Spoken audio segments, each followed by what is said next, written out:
Years of relentless searching across the unforgiving frontier culminated in a single heart-stopping moment for a weary cowboy. Finding the woman he intended to marry wasn't the end of his nightmare. Bound in iron, trembling, she cradled a toddler possessing eyes mirroring his exact soul. Welcome to a true frontier tragedy. Walter Foster had ridden through 3 territories and countless worn-out saddles, chasing a ghost. 3 agonizing years had passed since the spring of 1875, when the westbound stagecoach carrying his fiancée, Jasmine Miller, vanished near the treacherous banks of the Pecos River. The local lawmen, led by a complacent sheriff named Amos Blakesley, had quickly blamed a roving band of Comanche. They had pointed to the burned remnants of the carriage and closed the case, advising Walter to make his peace with God and move on. But Walter, a former Texas Ranger, who knew how to read the earth better than any book, had found something the sheriff conveniently ignored. A mile from the wreckage, hidden beneath a canopy of low-hanging mesquite, he had discovered a set of horseshoe prints bearing a distinct, patented Philadelphia forge mark. Native raiding parties did not ride with imported East Coast iron. White men had taken that stagecoach. White men had taken Jasmine. That single piece of evidence forged a cold, singular purpose within Walter's chest. He sold his modest cattle ranch in San Angelo, traded his domestic dreams for a pair of Colt single-action Army revolvers, and began hunting. His journey was a descent into the dark underbelly of the expanding West.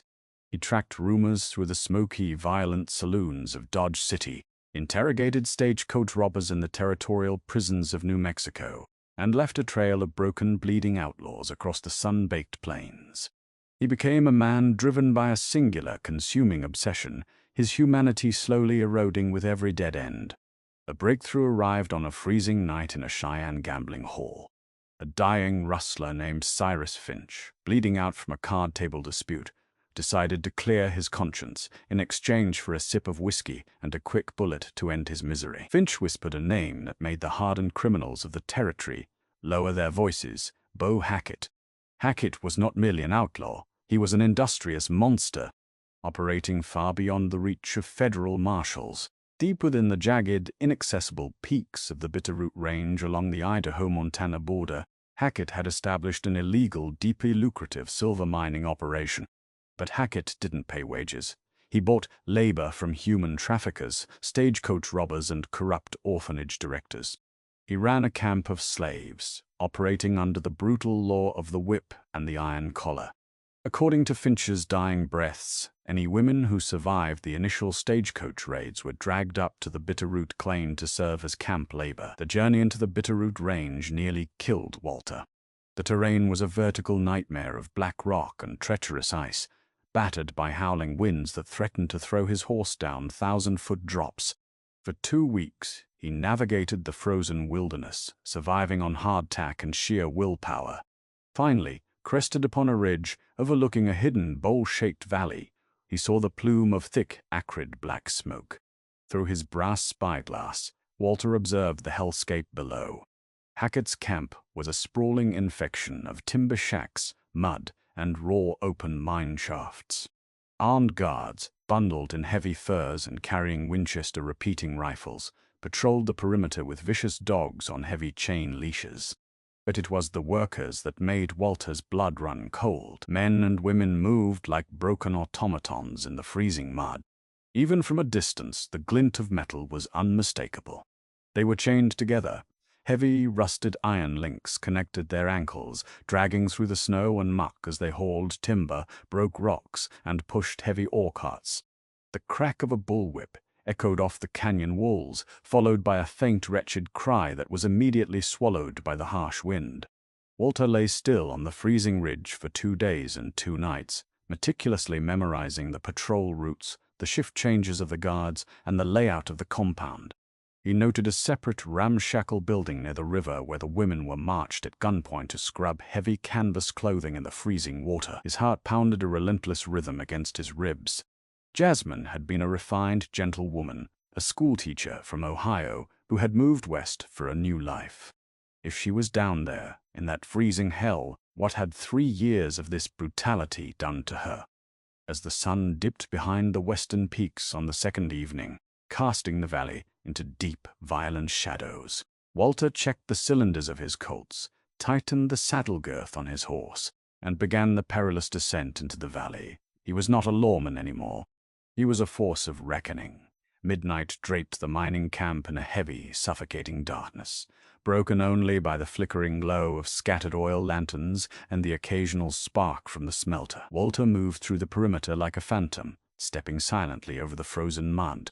He had bypassed the outer guards by slipping through a treacherous half-collapsed drainage ditch that smelled of sulfur and human misery. He navigated toward the washing sheds by the river, his hand resting on the smooth wooden grip of his revolver. The shed was a long, drafty structure constructed of raw, unpeeled timber. Inside, a single lantern burned low, casting long, erratic shadows across the dirt floor. Walter pressed his back against the rough wood, peering through a wide crack between the boards. 3 women were slumped on the ground, huddled together for warmth beneath a single, moth-eaten blanket. Their breathing was shallow and ragged. Around their ankles, heavy iron cuffs were secured with thick padlocks, the chains bolted directly into the heavy timber foundation of the shed. Walter's eyes scanned their faces, obscured by dirt, matted hair, and the dim light. The first woman was too old, the second had hair dark as pitch. The third woman lay with her face turned toward the wall, her slender frame shaking violently in the freezing draft. Her hair, though tangled and caked with gray mud, retained a faint, unmistakable auburn hue. A sharp, painful breath hitched in Walter's throat. Moving with agonizing slowness, he pried open the poorly secured wooden latch of the shed door and slipped inside. The smell within was heart-breaking, like soap, sickness, and despair. He knelt beside the third woman, the cold dampness of the dirt floor seeping into his knees. "Jassy," he breathed. The word was barely a vibration in the air. The woman froze. The shaking stopped instantly. Slowly, terrified, she turned. Walter felt the world drop away from beneath him. It was her, but the Jasmine he knew, the woman with the bright, laughing eyes and the flawless, sun-kissed skin, was buried beneath layers of profound suffering. Her face was hollowed, her cheekbones sharp against pale, bruised skin. A jagged scar ran across her left brow. Her hands, once soft and expressive, were raw, cracked, and wrapped in dirty rags. When our eyes met his, they were completely vacant, staring right through him. "I'm dreaming again," she whispered, her voice a raspy, broken imitation of its former melody. She squeezed her eyes shut, a single tear cutting a clean path down her dirty cheek. "Please, God, don't let me wake up from this one yet." "You ain't dreaming, Jazy," Walter said, his voice cracking. He reached out, his trembling hand gently touching her cheek. Jazy gasped, her eyes flying open. She flinched away violently, the heavy iron chain around her ankle planking loudly against the floorboards. The sound was deafening in the quiet shed. She stared at him, her chest heaving in panic, her eyes wide with a mixture of absolute terror and impossible hope. "Walter?" she mouthed, unable to find the breath to speak the word aloud. "I'm here," he said, tears finally breaking free and spilling down his weathered face. He looked down at the brutal iron cuff biting into her ankle. The flesh around it was bruised and calloused. Rage, hot and blinding, flared in his chest, making his vision swim. He gripped the heavy iron chain, wishing he could tear it apart with his bare hands. "I'm going to get you out of here. I swear it on my life." "No," Jussie hissed, suddenly grabbing his coat with surprising strength. Panic radiated from her in waves. "No, Walter, you have to leave. Hackett, if he finds you here, he'll skin you alive. He'll kill us all. He's a monster, Walter. He ain't human." "I don't care what he is," Walter said firmly, his eyes locking onto hers. "I didn't spend 3 years riding through hell to turn back now. I'm taking you home." Jassy shook her head frantically, her ragged breathing bordering on a sob. "You don't understand. It's not just me." Walter frowned, confused. "What do you mean?" Jassy slowly turned, reaching toward the darkest corner of the shed, behind a pile of empty flour sacks.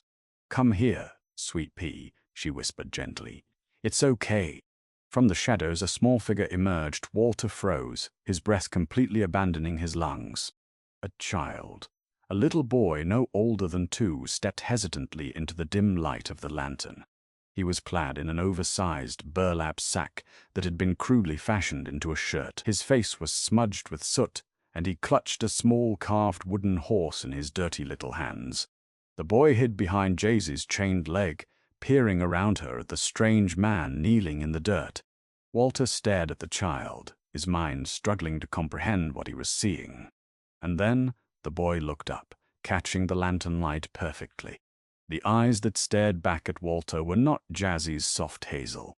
They were a piercing, vibrant blue, his blue, the exact unmistakable shade of a clear Texas sky, the very same eyes that stared back at Walter every time he looked in a mirror. The math hit Walter like a physical blow to the chest. 3 years. She had been taken 3 years ago. The boy was 2. Jaycee. Walter choked out, his voice entirely failing him. He reached out a hand toward the boy, who shrank back slightly. "I didn't know until we were already up here," Jazzy cried softly, pulling the boy securely into her lap, wrapping her thin arms around him defensively. "I tried to hide him. I tried to keep him a secret. But they found out. Hackett. He let me keep him. Said it was an investment. Said a child born in the camp belonged to the camp." Walter stared at the small boy, the child he had never known existed.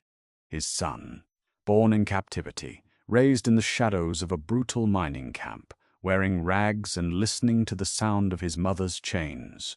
A sudden, overwhelming surge of protectiveness, so fierce it bordered on madness, flooded Walter's veins. "What do you call him?" Walter asked, his voice dropping to a low, dangerous rumble. "Thomas," Jazzy whispered, "after your father." Little Thomas watched Walter with an unnerving, silent intensity. He didn't cry, he didn't fuss. He had learned the terrifying lesson of survival in Hackett's camp. Silence was safety. Walter looked from his son's striking blue eyes to the rusted iron shackles binding his mother. The sorrow that had weighed him down for 3 years instantly evaporated, replaced by a cold, calculating, and absolute fury. He was no longer just a man trying to rescue a lost love. He was a father looking at his family in chains. "Jaycee, listen to me," Walter said, his voice terrifyingly calm. He reached into his coat and produced a heavy iron lockpick, tools he had acquired specifically for this moment. "I'm going to break these chains, and then I'm going to burn this entire camp to the ground." Metallic clicks echoed like thunderclaps in the suffocating silence of the washing shed. Walter Foster manipulated the heavy iron lockpick with steady, practiced hands, his focus absolute despite the chaotic pounding of his own heart. The rusted padlock securing Jasmine's ankle gave way with a harsh scrape, falling away into the frozen mud. Jaycee gasped, pulling her bruised leg close to her chest. For 3 years, the weight of that iron had been a constant, agonizing companion. Now the sudden absence of it left her feeling untethered, floating in a dangerous sea of disbelief. She wrapped her thin arms tighter around little Thomas, burying her face in his soot-stained hair. Walter did not pause to celebrate. He moved swiftly to the other 2 women, Clara, an older woman with a severe cough, and Abigail, a young girl whose eyes were wide with a mix of terror and fragile hope. Within moments, their chains, too, lay discarded in the dirt. "We have to move," Walter commanded, his voice a low, gravelly whisper. "I mapped the guard patrols. We have a 3-minute window before the northern sentry loops back past the smelter. We head for the tree line, then circle around to the stables." "They have hounds, Walter," Jaycee warned, her voice trembling. "They'll track us before we make it a mile." "Not if they have something louder to worry about," he replied, his eyes hardening into flint. Slipping out of the shed, the freezing wind of the Bitterroot Range immediately bit into their skin. Walter led the small, ragged group through the shadows, keeping the towering timber walls of the ore crushers between them and the main camp. Thomas remained completely silent, his small arms locked around his mother's neck in a vice grip. Their path required them to pass the camp's powder magazine, a heavily reinforced, half-buried bunker where Hackett stored the dynamite used to blast the silver veins. Walter signaled for the women to crouch behind a stack of cordwood. "Stay here," he breathed, drawing one of his Colt revolvers. "Do not move until I return. Walter crept toward the bunker. A single guard, a hulking brute named Cletus, stood leaning against the heavy iron door, rolling a cigarette in the biting wind. Walter didn't hesitate. He emerged from the dark like a striking rattlesnake, bringing the heavy steel barrel of his Colt down across the back of the guard's skull. Cletus crumpled instantly, unconscious before his knees hit the snow. Working with lethal efficiency, Walter dragged the man into the shadows, took his heavy ring of keys, and unlocked the magazine. The sharp chemical scent of blasting powder hit his nostrils. He grabbed a crate of dynamite, pried it open, and began stringing together a dangerously short fuse, burying it deep within the pile of volatile sticks. He struck a match against the heel of his boot, shielding the flame with his calloused hand, and touched it to the fuse. It hissed to life, spitting angry orange sparks. Walter sprinted back to the woodpile. "Run," he ordered, "to the stables." Now, they scrambled through the snow, the women's frostbitten feet struggling to find purchase. They had nearly reached the long, low outline of the horse stalls when the darkness ahead of them suddenly bloomed with the harsh yellow glare of bullseye lanterns. "Well, looky here, a regular family reunion in the snow." The voice was cultured, completely at odds with the brutal surroundings, and it froze the blood in Jay-Z's veins. Stepping out from the shadow of the stables, flanked by 4 men aiming cocked Winchester rifles, was Beau Hackett. Hackett was impeccably dressed in a tailored wool coat with a beaver fur collar, looking more like a wealthy San Francisco banker than a slaver. Beside him stood his chief enforcer, a notoriously sadistic gunman named Deacon Hobbs, whose face was a patchwork of knife scars. "I have to admit, Mr. Foster," Hackett drawled, stepping closer, his boots crunching loudly in the snow, "my perimeter guards are usually quite competent. To slip past them, find the girl, and nearly make it to my horses, you have my genuine respect." Walter pushed Jay-Z and the others behind him, raising his Colt, aiming squarely at Hackett's chest. "Call off your dogs, Hackett. I'm walking out of here with my family. Anyone who raises a rifle is going to meet their maker before I hit the ground." "Ah," Hackett chuckled, a dry, humorless sound.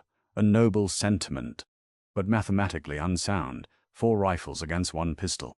Furthermore," Hackett gestured vaguely to the left. From the shadows, another guard dragged forward a terrified, beaten figure. It was the young woman, Abigail, who had slipped away from them in the confusion of the run.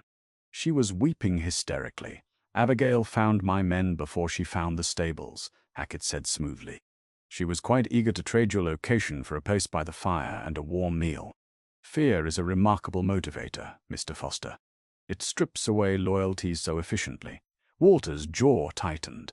The situation was unraveling by the second. He calculated the distance, the angles, the cover.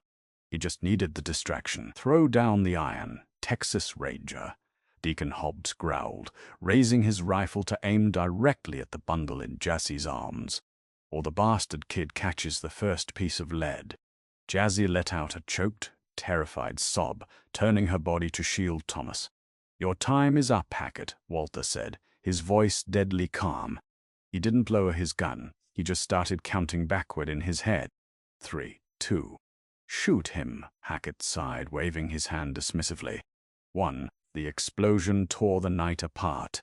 A massive plume of blinding orange fire erupted from the center of the camp, launching splintered timber, shattered rock, and twisted iron high into the freezing sky. The shockwave hit them a fraction of a second later, a physical wall of force that knocked men off their feet and shattered the lantern glass. The deafening roar of 100 pounds of dynamite detonating in a confined space echoed off the canyon walls like the trumpet of Judgment Day. Hackett's guards instinctively flinched, turning their faces away from the brilliant flash and the rain of debris. Walter did not flinch. He used the chaos. His Colt roared, spitting fire. His first shot caught the guard holding Abigail squarely in the shoulder, spinning him into the mud. His second shot found the chest of the rifleman on Hackett's left. "Get down!" Walter roared to Jassy, diving forward into the snow as Deacon Hobbs blindly returned fire. The air filled with the frantic buzz of lead hornets. The camp behind them erupted into absolute bedlam. The explosion had shattered the slave quarters, and the panicked, Enraged captives were suddenly surging forward, realizing their guards were disoriented. Hackett, his cultured facade entirely shattered, drew a beautiful, silver-plated Smith & Wesson Schofield from his coat, screaming orders that were drowned out by the roaring fires and the sounds of the uprising. Walter rolled behind a wooden water trough as bullets chewed the wood above his head. He reloaded his Colt with terrifying speed. He could hear Thomas crying now a loud, healthy wail of pure terror. That sound fueled Walter's precision. He popped up from cover. Deacon Hobbs was charging forward, levering his Winchester for another shot. Walter fired twice. Hobbs dropped like a stone, his rifle clattering uselessly against the frozen earth. Seeing his men falling and his empire burning, Hackett made a desperate, cowardly play. He lunged toward Jaycee, grabbing her by her ragged hair, jamming the barrel of his Schofield against her temple. "Drop it!" Hackett screamed, his face smeared with soot, his eyes wide with manic desperation. "Drop the gun, Foster, or I paint the snow with her brains."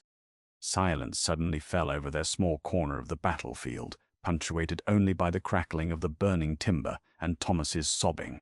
Walter stood slowly, his Colt leveled perfectly at Hackett's right eye.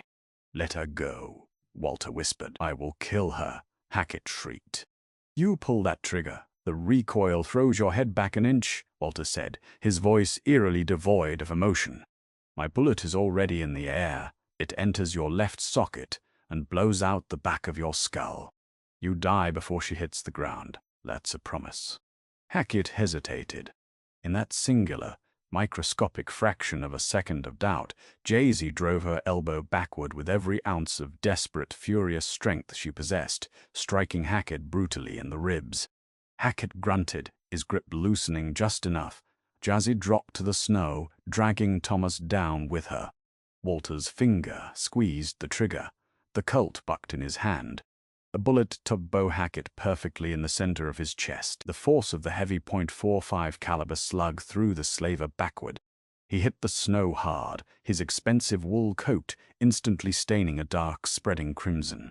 He stared up at the swirling snow, his lips moving soundlessly, before the light forever vanished from his eyes. Walter didn't wait to watch him die. He sprinted to Jaycee, pulling her and Thomas up from the freezing mud. "To the horses," he yelled. They kicked open the stable doors, saddling two strong, panicked quarter horses. Walter lifted Jaycee into the saddle, handing the sobbing little boy up to her. He swung up onto his own mount, grabbing the reins of the other horse. As they rode out of the valley, they looked back. The Bitterroot claim was an inferno. The oppressed had taken the camp. The reign of Bo Hackett was ashes. The journey out of the mountains was agonizing, but the fear of pursuit was gone. 2 weeks later, they crossed the territory line, riding into the bustling, civilized streets of Bozeman, Montana. They sought refuge with a man Walter knew from his ranger days, a prominent local figure and former federal marshal named Judge Horace Claggett. The judge, appalled by their harrowing tale, immediately summoned Dr. Ephraim Carter, the town's most respected physician, to tend to Jaycee's malnutrition, her frostbite, and the brutal scarring around her ankle. For the first month, Jaycee barely spoke. She kept Thomas within arm's reach at all times, waking up screaming in the dead of night, convinced the iron collar was still tight around her throat. But Walter never left her side. He sat by her bed, holding her scarred hands, speaking in low, soothing tones about the future, about the ranch he planned to buy, about the endless blue skies of Texas. Slowly, miraculously, the ghost of the Bitterroot Mountains began to fade. The hollows of Jaycee's cheeks filled out. The severe, terrified posture of little Thomas relaxed, replaced by the natural, boundless curiosity of a toddler. One warm afternoon in late May, Walter stood on the porch of the small homestead he had purchased just outside of town. He watched as Jaycee sat in the rocking chair, mending a shirt. Thomas was playing in the dirt near the porch steps, pushing a small wooden cart. The boy suddenly stopped, picked up a shiny, interesting stone, and ran to Walter, holding it up like a priceless treasure. Walter knelt, taking the stone, and looked deep into his son's eyes. The striking clear blue irises sparkled with mischief and light, utterly devoid of the shadows of the mining camp. Walter pulled the boy into a tight hug, closing his eyes against the warm breeze. He had ridden through the fires of hell, crossed territories of blood and dust, and fought monsters in the dark. But holding his son and looking up to see his lost love smiling back at him, Walter Foster knew with absolute certainty that every agonizing step of the journey had been worth it. The chains were broken, the ghosts were dead. They were finally home. Did Walter and Jasmine's incredible tale of frontier survival capture your heart? The Wild West was forged by ruthless outlaws, but stories like this prove hope survives the darkest nights. If you want more thrilling, real-life historical dramas and hidden frontier mysteries, hit that like button, share this video with your friends, and subscribe to our channel right now for weekly uploads. Leave a comment below.